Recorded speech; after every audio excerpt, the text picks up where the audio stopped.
My name is Nangila Wafula. My pronouns are she and her. I am an environmental planner and manager by profession. I'm also a climate change activist and advocate, very active in the environmental field and the climate advocate space in Kenya.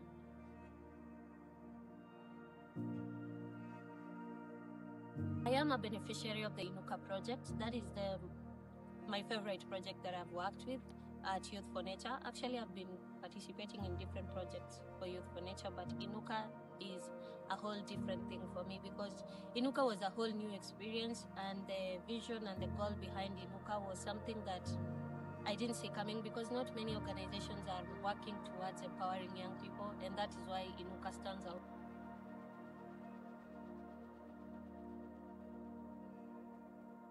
So my most personal and impactful story lesson is the impact storytelling that we did in Marsabit as part of the INUKA project.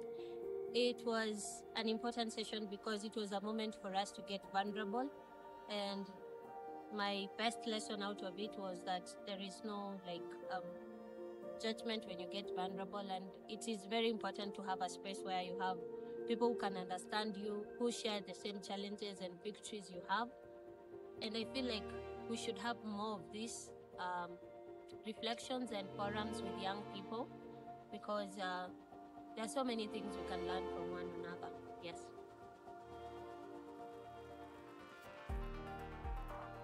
Thanks to the INUKA project, the skills that I was able to learn from the INUKA project, I brought them to our organization.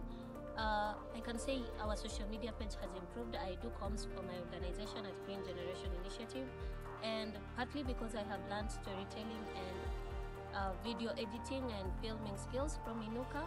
Also, I have come to learn how to write a good story thanks to INUKA, which has been a good thing for us, especially when it comes to writing our impact stories and blogs and articles that we share on our websites. So I believe INUKA is one of the reasons why I am better as a communication lead at Green Generation Initiative.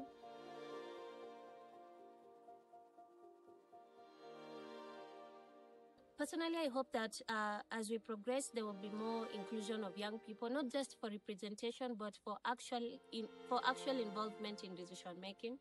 I've learned something very important recently, that young people should stop organizing and start organizing. And I think that is important, but we can also not deflect the challenges that young people have to face. Sometimes it is so hard to organize when everything seems to work against that. So I am hoping that we shall have more inclusion of young people in the decision making.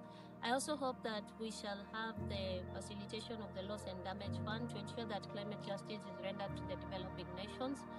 And I thank Y4N for all they're doing in building up young people so that they can be able to actually bring out their voices in these spaces.